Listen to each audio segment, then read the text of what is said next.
끔찍한 일입니다. 여러분은 매일 생강을 섭취하는 것이 절대적으로 안전하다고 여전히 믿고 계신가요? 지금 여러분을 깜짝 놀라게 할 수도 있는 한 가지 사실을 말씀드려야겠습니다. 생강을 제가 말씀드릴 세 가지 식품 중 하나와 잘못 조합하기만 해도 몸이 강하게 반응하여 많은 분들이 심각한 문제라도 생긴 줄 알고 병원에 가야 할 수도 있습니다. 더욱 걱정스러운 것은 이 세 가지 상극식품이 한국인의 식탁에 거의 매일 등장한다는 점입니다. 이것은 여러분을 위협하려는 말이 아닙니다. 하지만 신살이 넘는 많은 어르신들과 대화를 나누면서 한 가지 공통점을 발견했습니다. 모두 생강이 좋다고 믿고 매일 생강을 먹는 것이 옳다고 믿는다는 것입니다. 하지만 나이 든 몸은 예전처럼 반응하지 않는다는 것을 아는 사람은 거의 없습니다. 위는 약해지고 혈관은 더 민감해지며 수면은 더 쉽게 영향을 받습니다. 무해해 보이는 조합이 하루 종일 불편함을 줄 수 있습니다. 속이 더부룩하고 초조하고 위가 쓰리고 심장이 두근거리고 잠을 못 자는 것, 심지어는 생각하고 싶지도 않은 더 위험한 상황까지도 말입니다. 많은 어르신들이 몸을 따뜻하게 하고 잠을 잘 자고 소화를 돕고 감기를 낫게 하고 추운 날씨에 건강을 유지하기 위해 생강을 먹는다고 말합니다. 그것은 전적으로 사실입니다. 생강은 올바르게 사용하면 매우 귀한 식품입니다. 하지만 생강은 또한 강한 온열 성질을 가지고 있습니다. 자극적인 음식이나 위장에 부담을 주는 음식과 결합될 때 그 효과는 몇 배로 증가합니다. 이는 중년 및 노년층에게 특히 위험합니다. 수원에 사시는 60대 김철수님을 만난 적이 있습니다. 김철수님은 최근 아침 식사 후 속이 뜨거워지고 심장이 평소보다 더 강하게 뛰고 머리가 약간 어지럽다고 하소연했습니다. 어르신은 혈압이 다시 높아진 줄 알았습니다. 하지만 식습관을 자세히 물어보니 문제는 작은 습관에 있었습니다. 생강차를 마신 후 김철수님이 완전히 평범하다고 생각했던 음식을 계속해서 먹은 것입니다. 단지 그뿐인데도 몸이 매우 강하게 반응했습니다. 만약 여러분이 매일 생강을 드시고 있다면 이 영상이 너무 늦기 전에 제때 식습관을 조절하는데 도움이 되기를 진심으로 바랍니다. 몇 분 안에 여러분은 생강과 절대적으로 결합해서는 안 되는 세 가지 식품이 무엇인지 그리고 왜 그렇게 위험한지 알게 될 것입니다. 더 중요한 것은 생강과 결합하면 시너지 효과를 내어 몸을 더 건강하게 하고 위장 기능을 더 좋게 하며 하루 종일 에너지를 안정화시키는 다른 세 가지 식품을 공유할 것입니다. 이러한 조합은 오래전부터 민간에서 사용되어 왔지만 그 뒤에 숨겨진 원리를 명확하게 이해하는 사람은 거의 없습니다. 이 방법은 매우 간단하며 누구나 집에서 할 수 있고 효과는 매우 뚜렷합니다. 시작하기 전에 채널 구독과 좋아요를 눌러주세요. 그것은 제가 값비싼 약 없이도 오래 살고 건강하게 사는 비결을 더 많이 공유할 수 있도록 동기를 부여할 것입니다. 그리고 이 영상을 어디에서 시청하고 있는지 댓글로 남겨주시거나 건강에 관심이 있다면 숫자 1을 남겨주세요. 여러분의 건강 여정이 어디에서 시작되었는지 매우 궁금합니다. 이제 저와 함께 오늘의 내용 중 가장 중요한 부분을 살펴보겠습니다. 아래 세 가지 식품은 생강과 함께 섭취할 경우 생강을 위험하게 만드는 것들입니다. 이제 첫 번째 식품을 살펴보겠습니다. 저는 이 세 가지 이름을 들으면 많은 분들이 지난 수년 동안 자신들이 실수를 저질렀다는 사실을 믿지 못할 정도로 놀랄 것이라고 생각합니다. 해로운 식품 1위, 커피. 두 불꽃이 동시에 타오르는 것과 같습니다. 커피는 한국인의 삶에서 없어서는 안 될 부분이 되었습니다. 많은 어르신들은 아침에 커피를 마시지 않으면 정신이 맑지 않고 몸이 제대로 움직이지 않는다고 말합니다. 그리고 바로 그 이유 때문에 적지 않은 사람들이 생강차가 속을 따뜻하게 하고 커피가 정신을 맑게 하여 완벽한 조합이라고 생각하며 생강차 한 잔을 마신 후 바로 커피를 마시곤 합니다. 하지만 안타깝게도 이것은 최악의 조합입니다. 생강은 강한 온열 성질을 가지고 있어 심박수를 약간 높이고 혈액순환을 촉진하며 위산 분비를 늘립니다. 커피도 비슷한 작용을 하지만 훨씬 더 강한 강도로 작용합니다. 이 두 가지가 동시에 몸에 들어가면 심장이 평소보다 더 빨리 뛰고 혈액이 안전 수준 이상으로 강하게 순환하며 위장이 계속해서 자극을 받습니다. 위장이 약하거나 혈압이 불안정한 사람들은 속쓰림, 초조함, 가슴 두근거림, 심지어는 메스꺼움을 쉽게 느낄 수 있습니다. 저는 서울에 사는 이미영님이 출근 전에 생강 꿀차를 마시고 사무실에서 커피 한 잔을 더 마시는 습관을 매일 유지했던 것이 기억납니다. 어느 날 아침 그녀는 심장이 너무 빨리 뛰어서 앉아서 심호흡을 해야 했고 배가 뒤틀리고 머리가 어지러웠습니다. 병원에 가서 진찰을 받았을 때 의사는 이 두 가지 식품이 너무 가까이 결합되어 그녀의 몸이 과도하게 자극을 받았다고 설명했습니다. 더욱 놀라운 것은 의사가 그녀에게 이렇게 말했다는 것입니다. 만약 그 습관을 오랫동안 계속 유지한다면 위궤양, 고혈압 또는 심장 부정맥의 위험이 충분히 발생할 수 있다는 것입니다. 교훈은 매우 분명합니다. 생강과 커피를 모두 좋아한다면 최소한 2시간 간격을 두세요. 특히 몸이 가장 민감한 아침에는 가깝게 마시지 마세요. 해로운 음식 2위, 고기. 특히 기름진 고기와 구운 고기입니다. 구운 고기는 한국인의 기쁨입니다. 쌀쌀한 날, 난로 옆에 앉아 지글거리는 고기 소리를 듣는 것은 삶에 익숙한 의식과 같습니다. 하지만 이 음식이 너무 흔하기 때문에 많은 사람들이 고기 식사 직후 생강을 먹는 방식으로 무심코 잘못된 조합을 합니다. 고기, 특히 기름진 고기는 위장을 더 느리게 작동하게 합니다. 지방은 소화되는데 더 많은 시간과 소화액이 필요합니다. 그럴 때 뜨거운 생강차 한 잔을 마시거나 생강 몇 조각을 먹으면 생강의 활성 성분이 위산을 평소보다 더 많이 분비하게 합니다. 소화를 돕기는커녕 이 조합은 위산이 식도로 역류하게 하여 속 더부룩함, 속 쓰림, 메스꺼움, 그리고 오랫동안 지속되는 무거운 느낌을 유발합니다. 부산에 사는 박상훈님은 구운 고기를 먹은 후 소화를 돕기 위해 생강차를 마셨다고 말했습니다. 처음에는 맞다고 생각했지만 몇 달 만에 박상훈님은 만성 위통을 겪게 되었고 밤마다 속쓰림 때문에 잠을 잘 수 없었습니다. 의사가 식습관에 대해 물었을 때 원인은 작은 행동에 있었습니다. 고기 식사 후 생강차를 마신 것입니다. 의사는 아주 명확하게 설명했습니다.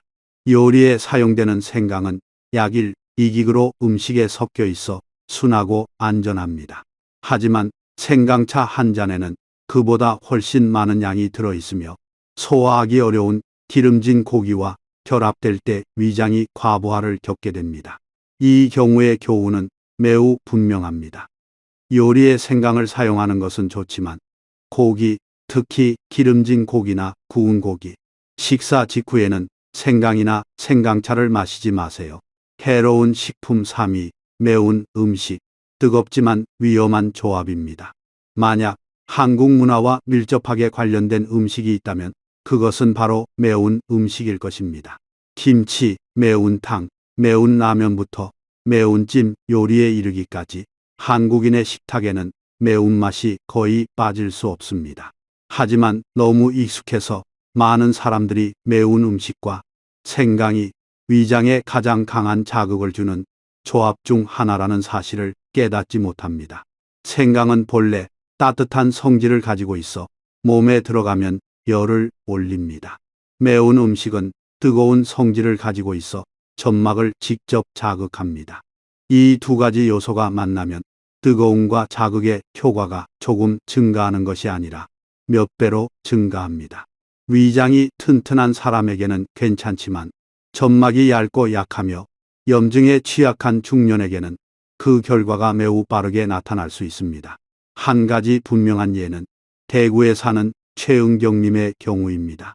매운 닭찜과 생강차로 저녁 식사를 한 후 그녀는 극심한 복통을 겪고 밤중에 바로 병원에 가야 했습니다. 검사 결과 그녀의 위 점막이 강하게 자극을 받아 급성 염증으로 이어졌습니다. 의사는 매운 음식이 충분히 뜨거웠고 생강이 자극의 정도를 더 높여 위장이 견딜 수 없게 만들었다고 설명했습니다.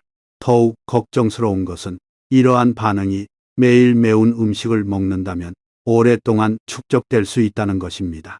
그리고 많은 한국인들이 실제로 그렇습니다. 매 끼니 매운 음식이 있어야 합니다. 그렇다면 교훈은 무엇일까요? 만약 위염, 역류성 식도염, 헬리코박터균 감염 이력이 있거나 단순히 위장이 약하다면 매운 음식과 생강을 함께 섭취하는 것을 피하세요. 맛을 생각하기 전에 위장을 보호하세요. 이처럼 커피, 기름진 고기, 매운 음식은 나쁜 음식은 아니지만 생강과 결합될 때 위험이 됩니다. 중년의 몸은 젊었을 때처럼 강하지 않고 위장은 더 약하며 혈압은 더 민감합니다. 단 하나의 잘못된 조합만으로도 반응은 매우 빠르게 나타날 것입니다. 올바르게 이해하고 잘못된 것을 피하는 것, 그것이 바로 생강이 진정으로 귀한 약이 되도록 하는 방법이며 불필요한 불편함의 원인이 되지 않도록 하는 방법입니다. 피해야 할 것들을 이해하고 나면 아마도 여러분은 이렇게 작은 생강 한 조각이 수천 년 동안 동양과 서양 모두에서 모든 가정의 약으로 여겨진 이유가 무엇인지 궁금해 하실 것입니다.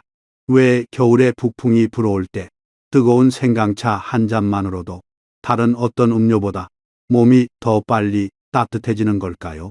그리고 왜 약초에 매우 신중한 많은 현대 의사들도 생강의 명백한 이점을 인정하는 걸까요? 이 질문들에 답하기 위해 저는 여러분을 짧지만 놀라운 여정으로 안내하여 생강이 단지 구전 경험이 아니라 진지한 과학적 증거 앞에서도 굳건히 서 있다는 것을 보여드리고 싶습니다. 동의보감에서 생강은 온약으로 여겨졌는데 이는 몸을 내부에서 따뜻하게 할 수 있는 약을 의미합니다. 옛 사람들은 몸이 차가워지고 기혈이 정체될 때 생강이 차가운 기운을 몰아내고 기를 소통시키며 비위를 따뜻하게 하여 소화가 더 원활하게 이루어지도록 돕는다고 믿었습니다. 그래서 감기, 복통, 더부룩함에 대한 처방부터 기침을 줄이고 가래를 사기는 처방에 이르기까지 생강은 거의 항상 등장했습니다. 한국 사람들이 겨울에 생강차를 자주 마시는 것도 바로 이런 이유 때문입니다. 빨리 따뜻해지고 편안하며 찬 기운을 효과적으로 막아줍니다. 하지만 전통의학만이 생강을 칭찬한 것은 아닙니다. 많은 현대 연구에서 과학자들은 생강에서 세 가지 중요한 활성 성분을 발견했습니다. 첫째는 강력한 항염증 성분으로 몸속에 숨겨진 염증 반응을 완화하는 데 도움을 줍니다. 이는 50대 이상에서 퇴행성 변화와 추운 날씨로 인해 흔히 겪는 문제입니다. 둘째는 생강이 열처리 될 때 더 강한 열을 발생시키는 활성 성분으로 몸의 신진대사를 증가시키고 체온을 더 잘 유지하는 데 도움을 줍니다. 그리고 셋째는 천연 항산화제로 세포 손상으로부터 보호하고 장기적인 건강 유지에 도움을 줍니다. 또한 생강에는 몸의 노화를 더 빠르게 만드는 주범인 활성산소를 퇴치하는 데 도움을 주는 다양한 식물성 화합물이 포함되어 있습니다. 생강에 대해 이야기할 때 많은 분들이 저에게 종종 묻습니다. 그렇다면 생생강, 건생강, 찐생강 중 어떤 것이 더 좋나요? 답은 바로 조리법에 있습니다. 생생강은 약간 매운맛이 나고 작용이 적당하여 매일 사용하기에 적합합니다. 건생강은 생강 속 수분이 증발하여 활성 성분이 더 농축되어 훨씬 더 뜨겁지만 잘못 사용하면 자극을 유발하기 쉽습니다. 가장 특별한 것은 찐생강입니다. 찐 후 말리면 생강 속 강력한 온열 활성 성분 함량이 몇 배로 증가할 수 있습니다. 이것이 바로 많은 전문가들이 어르신들에게 생생강 대신 찐생강을 권하는 이유입니다. 찐생강은 몸을 빨리 따뜻하게 하지만 생으로 먹는 것처럼 급격한 체온 변화를 일으키지 않습니다. 그리고 바로 이러한 동서양 의학 지식의 결합을 통해 우리는 생강이 단순한 향신료, 단순한 구전으로 내려오는 경험이 아니라 오랜 시간 동안 검증된 의학 지식의 일부라는 것을 더 명확하게 이해하게 됩니다. 올바르게 이해하고 올바르게 사용하면 생강은 건강의 동반자가 될 수 있으며 특히 몸을 더욱 세심하게 돌보아 건강하고 오래 살며 평화로운 삶을 살아야 하는 시기에 접어든 여러분에게는 더욱 그렇습니다. 생강을 뿌리부터 동양의학에서 서양의학까지 이해하고 나면 왜 생강이 천년의 약이라고 불리는지 명확하게 알 수 있을 것입니다. 하지만 이론만으로는 충분하지 않습니다. 여러분이 정말로 알아야 할 것은 생강이 일상생활에서 어떤 구체적인 이점을 제공하는지, 특히 50세 이상에게 말입니다. 따라서 이 다음 부분에서는 과학적으로 입증된 생강의 5가지 가장 큰 이점을 소개할 것입니다. 그리고 이 모든 것을 이해하고 나면 여러분은 매일 생강을 사용할 수 있다는 사실에 정말로 행운을 느낄 것입니다. 먼저 면역 체계, 즉 몸의 자연 방어막에 대해 이야기해 봅시다.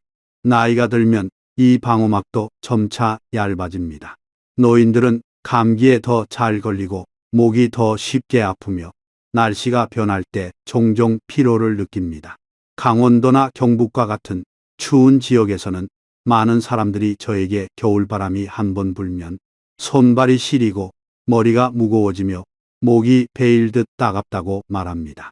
생강은 몸을 내부에서부터 따뜻하게 하는 능력이 있어 혈액순환이 더 잘 되도록 돕습니다. 피가 따뜻해지면 면역 체계도 더 효율적으로 작동합니다. 방어 세포들은 최전선에 서 있는 군인들처럼 박테리아와 바이러스에 맞서 싸우기 위해 더욱 강력하게 활성화됩니다. 간단히 말해서 생강은 감기를 치료하지는 않지만 몸이 문을 더 잘 지키도록 돕습니다. 저는 인천에 사는 정영희님의 이야기를 아주 잘 기억합니다. 매년 겨울마다 추위로 몸을 떨고 조금만 해도 감기에 걸리셨습니다. 따님이 아침 식사 후 생강차 한 잔을 마셔보라고 권했습니다. 어르신은 의심하면서도 따라했는데 단 2주 후에 전화해서는 이상하게 올해는 덜 춥고 저녁에도 편안하게 잠을 잔다라고 말씀하셨습니다. 하지만 어르신은 처음 공복에 마셨을 때 위장이 쓰리고 몸이 약간 어지러웠다고도 말씀하셨습니다. 그것이 제가 항상 여러분께 생강은 좋지만 공복에는 절대 사용하지 말라고 말씀드리는 이유입니다. 식사 후에 마셔서 몸이 부드럽게 받아들이도록 하세요. 생강의 다음 이점은 아마도 많은 사람들이 가장 필요로 하는 것일 것입니다. 바로 소화 지원입니다. 50세 이후에는 위장과 장이 젊었을 때처럼 강하게 작동하지 않습니다. 구운 고기, 기름진 고기 또는 매운 음식, 한국 식단에서 매우 흔한 음식들은 속더 부룩함과 복부 팽만감 때문에 악몽이 됩니다. 생강의 일부 천연 성분은 위액 분비를 더 잘 되게 하여 음식이 더 원활하게 처리되고 장 운동도 안정적으로 작동하도록 돕습니다. 이는 무거운 느낌을 줄이고 식사 후 더 쉽게 소화되도록 합니다. 부산에 사는 강민호님은 구운 고기를 먹을 때마다 배가 북처럼 부풀어 오른다고 저에게 말씀했습니다. 어르신은 소화제를 계속 먹어도 나아지지 않았습니다. 식사 후 30분 뒤에 생강차를 마시기 시작하면서 상태가 뚜렷하게 개선되었습니다. 하지만 걱정스러운 것은 많은 사람들이 시판 생강 사탕처럼 생강을 잘못 사용한다는 것입니다. 이 사탕들에는 설탕이 너무 많이 들어있어 소화에 전혀 좋지 않고 오히려 체중 증가와 췌장 피로를 유발합니다. 설탕이 적거나 없는 천연 생강이 올바른 사용법입니다. 여기서 그치지 않고 생강은 몸의 경미한 염증을 줄이는 데도 도움을 줍니다. 노인들은 관절통, 어깨 결림, 무릎 통증을 자주 겪는데 특히 추운 계절에 더욱 그렇습니다. 일부 연구에 따르면 생강은 경미한 염증 반응을 완화하는 능력이 있다고 합니다. 이것이 생강을 치료제로 만들지는 않지만 일상생활에서 더 편안함을 느끼도록 도울 수 있습니다. 대구에 사는 55세 오지혜님은 의사로부터 매일 뜨거운 생강차를 마시라고 권유받아 염증 완화에 도움을 받았습니다. 2달 후 그녀는 무릎 통증이 약 20% 정도 줄었다고 말했습니다. 기적은 아니지만 삶이 더 가벼워졌다고 느낄 만큼 충분했습니다. 다음으로 많은 사람들을 놀라게 하는 이 점은 생강이 혈당 조절에 도움을 줄 수 있다는 것입니다. 중년에 접어들면 식사 후 혈당 조절 기능이 떨어지게 됩니다. 이것이 많은 사람들이 당뇨병 전 단계인데도 모르는 이유입니다. 생강은 식후 혈당에 더 잘 반응하도록 몸을 도와주어 혈당이 갑자기 오르는 것을 막아줍니다. 찐 생강은 열 처리 과정을 거치면서 활성 성분이 증가하여 생생강보다 더 강력한 효과를 가집니다. 하지만 당뇨병 약이나 특수 치료제를 복용 중인 사람은 소량을 사용하고 신중해야 합니다. 마지막으로 체중에 대해 이야기해 봅시다. 노인들은 신진대사가 자연적으로 느려지기 때문에 체중 감량이 더 어렵습니다. 생강은 몸의 발열을 증가시켜 운동 시 몸이 에너지를 더 잘 태우도록 돕습니다. 동시에 생강은 가벼운 포만감을 주어 간식 섭취를 줄이는 데 도움을 줍니다. 이는 체중 조절을 원하는 사람들에게 중요합니다. 그러나 흔한 실수 한 가지는 생강 꿀차를 너무 많이 마시는 것입니다. 꿀은 칼로리가 높으므로 많이 마시면 오히려 살이 빠지기보다 찔 수 있습니다. 대신 생강을 레몬이나 약간의 사과 식초와 함께 섭취하는 것이 더 적합합니다. 전반적으로 생강은 올바르게 사용법을 안다면 훌륭한 선물입니다. 약을 대체하거나 기적적인 치료 효과를 제공하지는 않지만 몸을 따뜻하게 하고 소화를 돕고 경미한 염증을 줄이며 혈당을 안정시키고 체중 조절에 도움을 주는데 매우 효과적일 수 있습니다.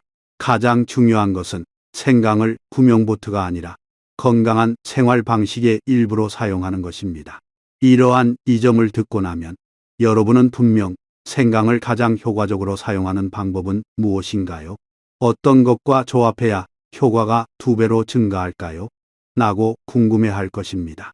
아무리 좋은 것이라도 단독으로만 사용해야 하는 것은 아닙니다. 다행히도 생강과 함께 사용하면 완벽한 조합을 이루는 3가지 식품이 있습니다. 이것들은 노년층, 특히 건강하고 잔병치레 없이 평화롭게 살고 싶은 분들이 알아두고 적용해야 할 3가지 황금 조합입니다. 첫 번째 조합부터 시작하겠습니다.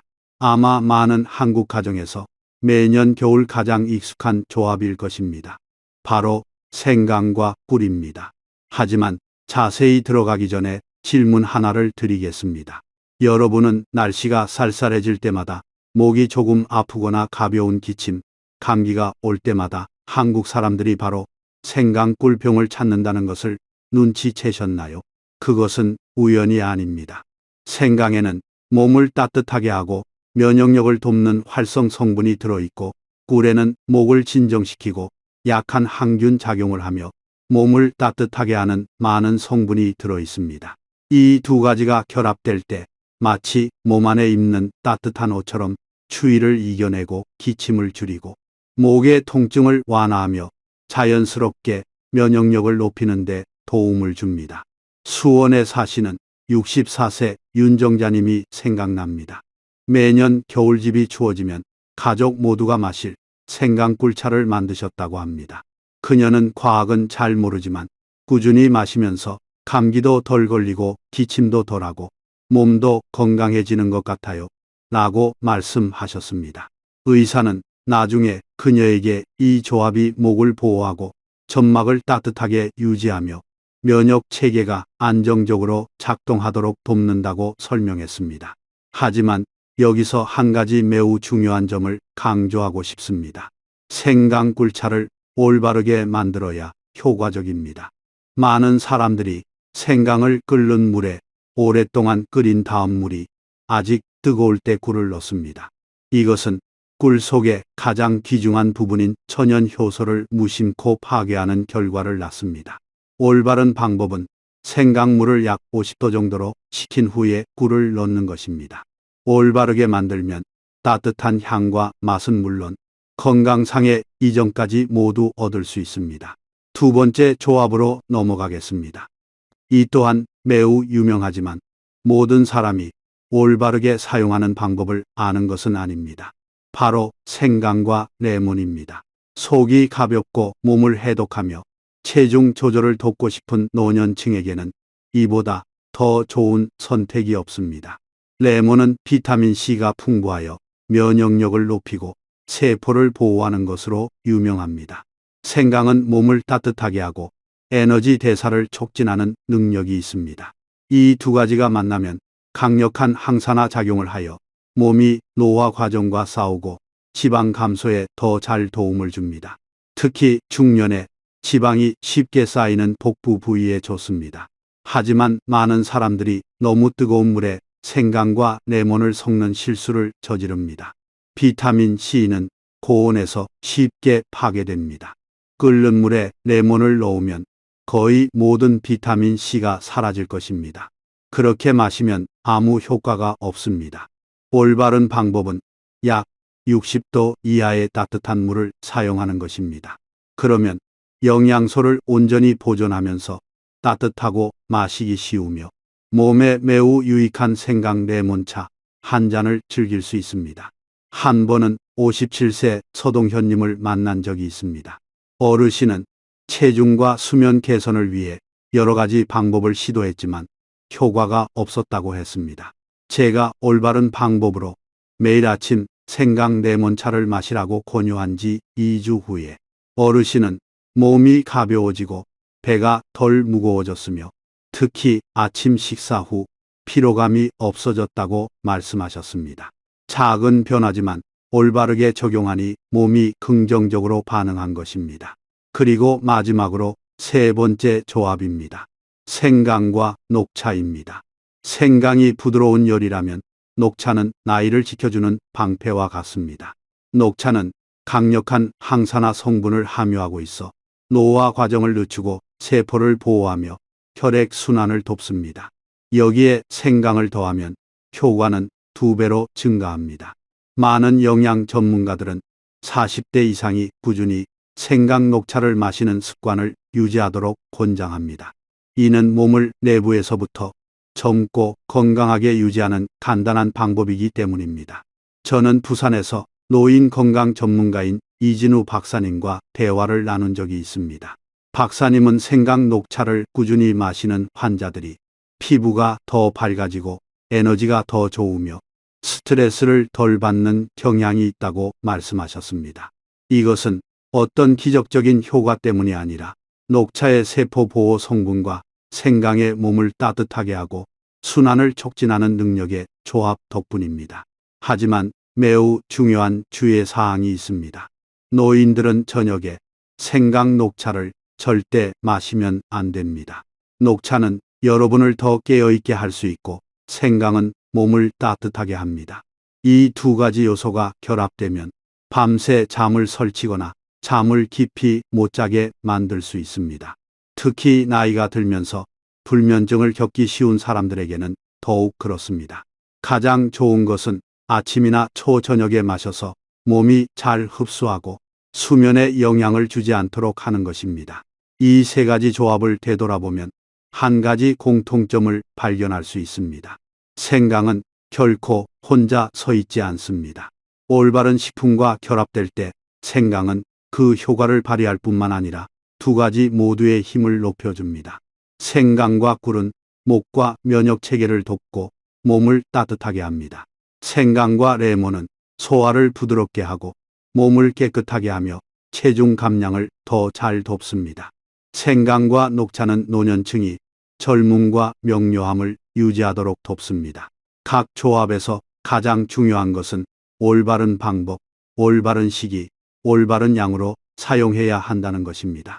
그럴 때 생강은 진정으로 건강한 노년의 동반자가 될 것입니다. 우리는 복잡한 방법이나 값비싼 음식이 필요하지 않습니다. 때로는 주방에 있는 간단한 것들이 더 건강하고 오래 사는 삶을 여는 열쇠가 될 수 있습니다. 생강은 동양인들이 수천 년 동안 사용해온 가장 귀한 재료 중 하나이지만 우리는 한 가지 매우 중요한 사실을 기억해야 합니다.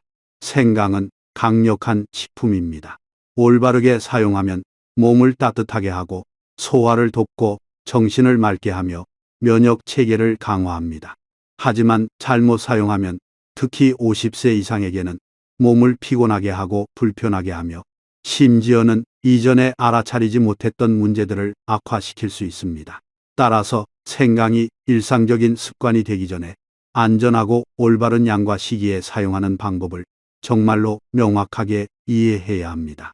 이 부분은 대전에 사는 66세 한명숙님 이야기로 시작하고 싶습니다. 한명숙님은 생강을 매우 좋아했습니다.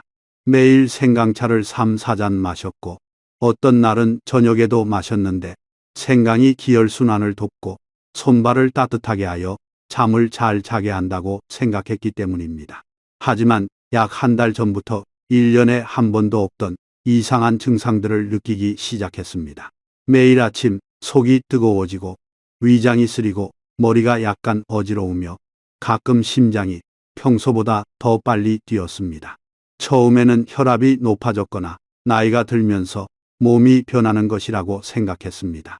하지만 일상 습관을 되짚어보니 문제는 바로 한명숙님이 섭취했던 생강의 양에 있었습니다. 생강은 뜨겁고 순환을 증가시키며 너무 많은 양을 사용하면 노년층의 몸은 예전처럼 빠르게 조절할 수 없습니다. 심박수, 수면 또는 위장의 경미한 변화가 쉽게 나타날 수 있습니다. 한명숙님의 이야기는 제가 한 가지 사실을 깨닫게 했습니다. 대부분의 실수는 생강 자체에 있는 것이 아니라 우리가 생강을 사용하는 방법에 있다는 것입니다.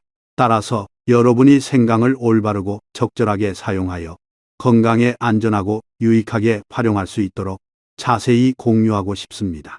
우선 여러분은 생강이 매우 강한 온열 성질을 가진 식품이라는 것을 이해해야 합니다.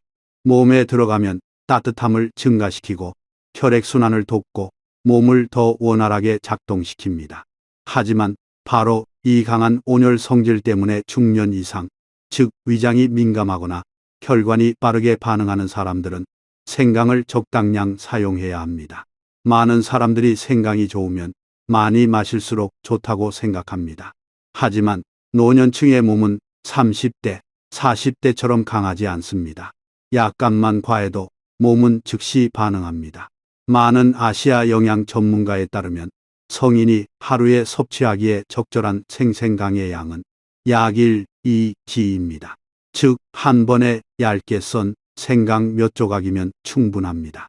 건생강의 경우 건생강은 온열 성질이 훨씬 더 강하므로 이 양은 약 0.4g로 더 줄여야 합니다.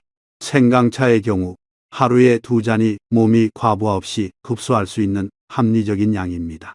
양을 알았다면 다음 질문은 항상 이겁니다.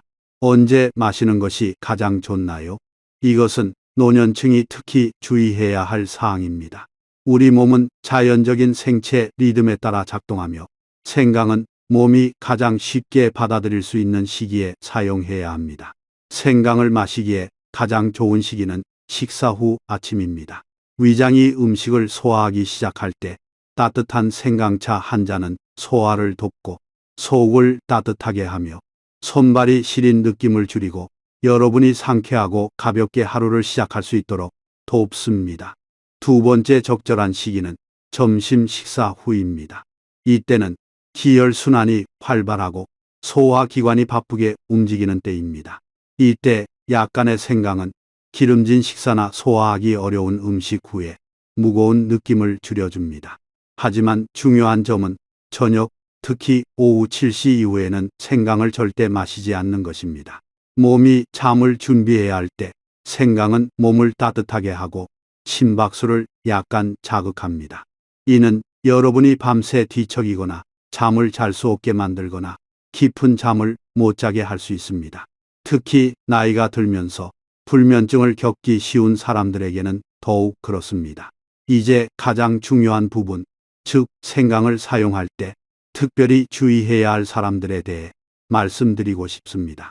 아무리 좋은 생강이라도 몸이 특정 상태에 있을 때는 원치 않는 영향을 미칠 수 있기 때문입니다.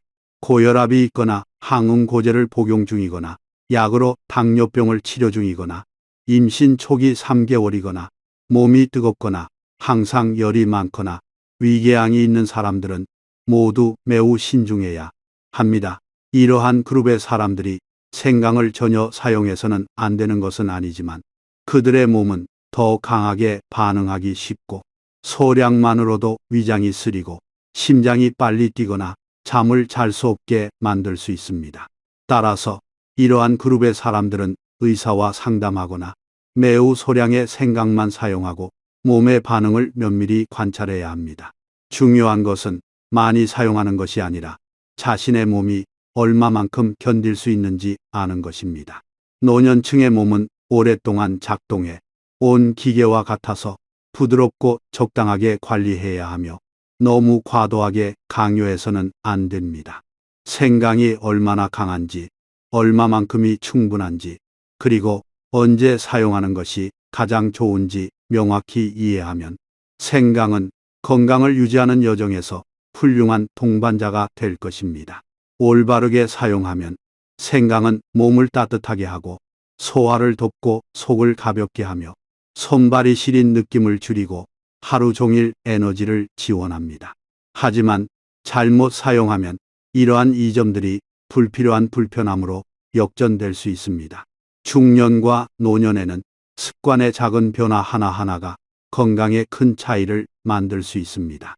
따라서 생강에 대해 올바르게 이해하는 것은 단순히 지식이 아니라 매일을 더 건강하고 안전하며 가볍게 사는 방법입니다.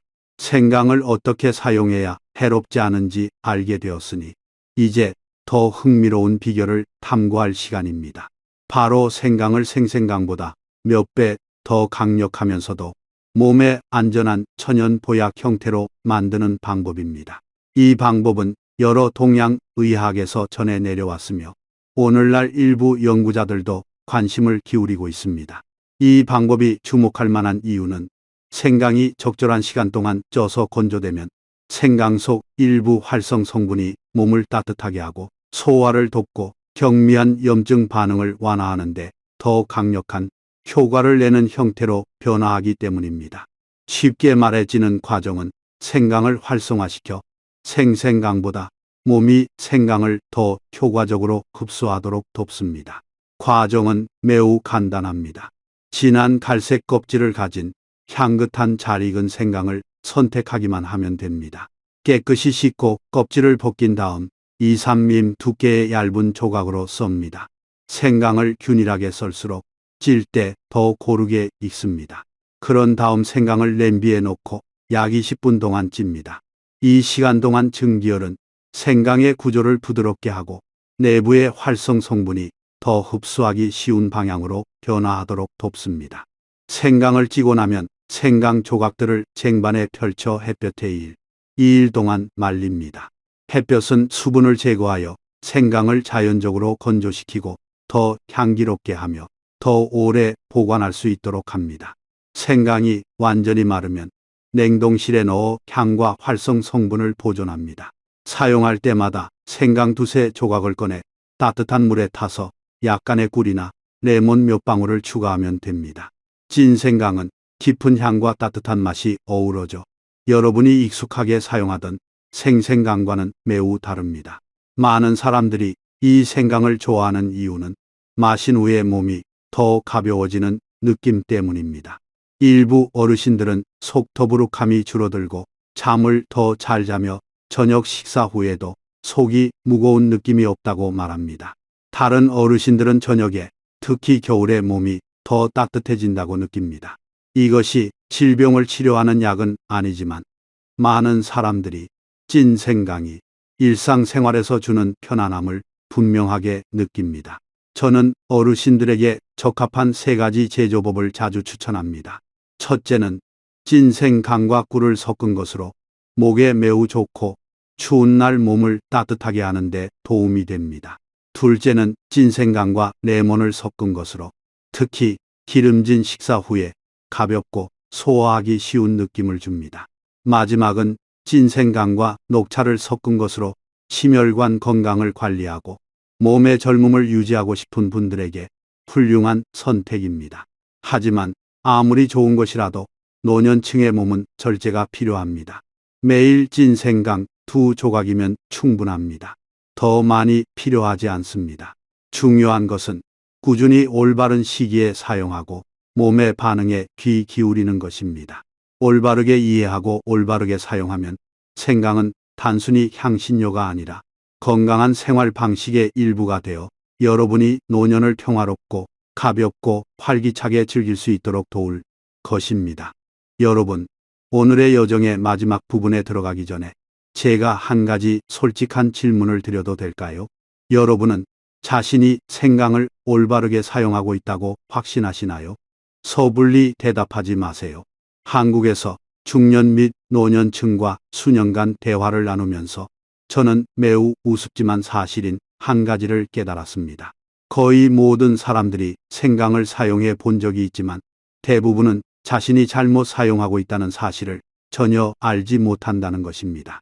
그리고 더욱 무서운 것은 그러한 실수들이 매일 조용히 꾸준히 일어나서 몸은 계속해서 도움을 요청하는데도 여러분은 그 원인이 자신이 마시는 생강차 안에 있다는 것을 모른다는 것입니다. 이제 저는 매우 흔한 5가지 실수에 대해 이야기하고 싶습니다. 그리고 여러분 중 적어도 한 가지는 이미 발생했거나 어쩌면 지금 당장 깨닫지 못하고 저지르고 있을 것이라고 확신합니다.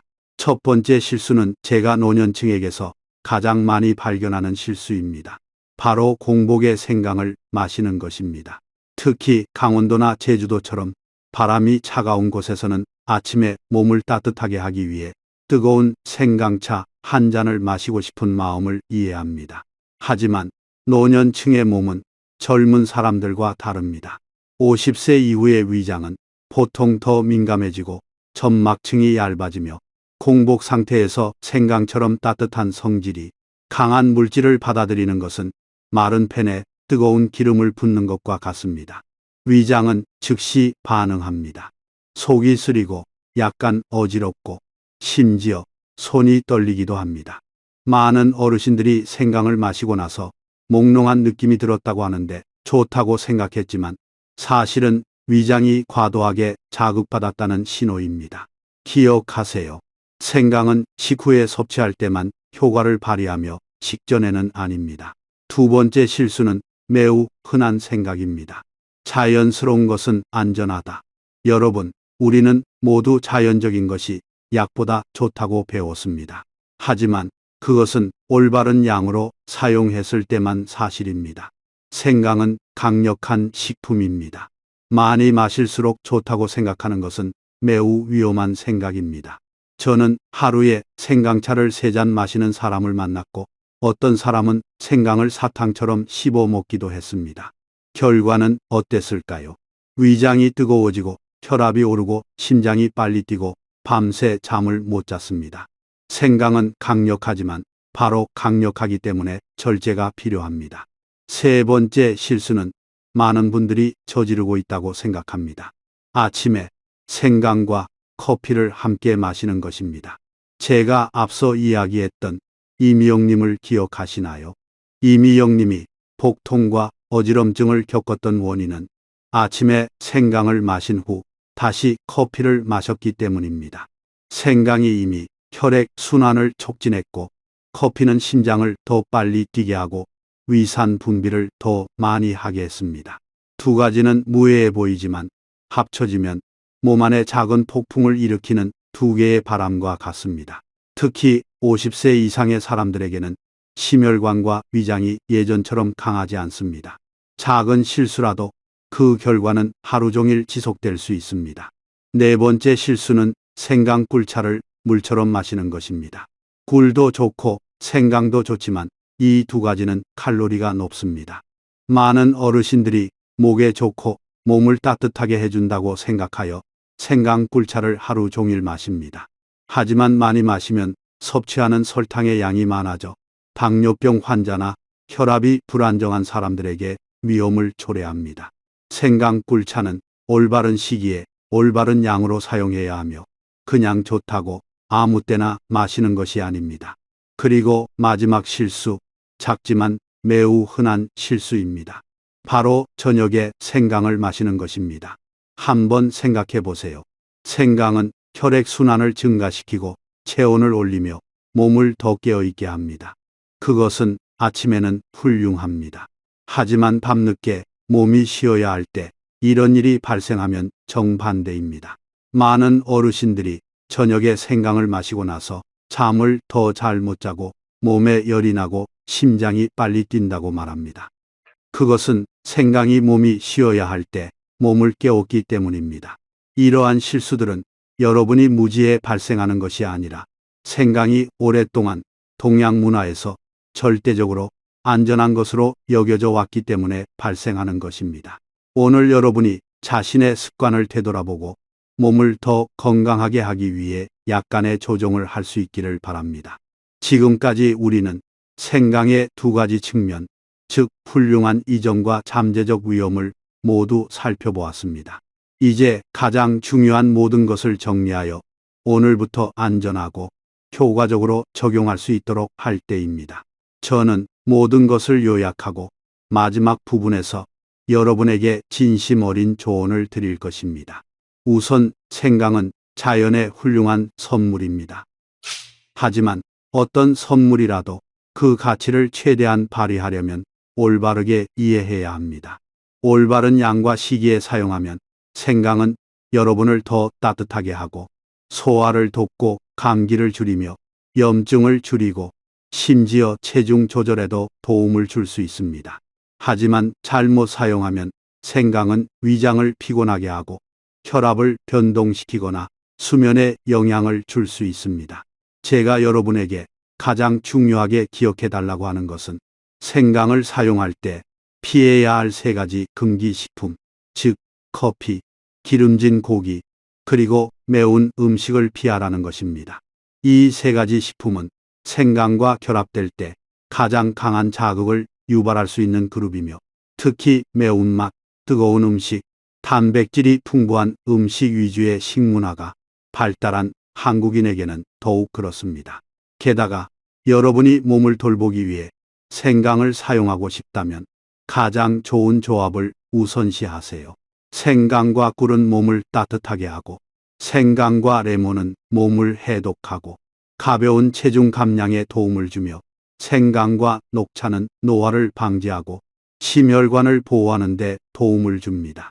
하지만 이 모든 요리법은 몸에 귀 기울이고 올바른 용량으로 사용해야만 효과를 발휘한다는 것을 기억하세요.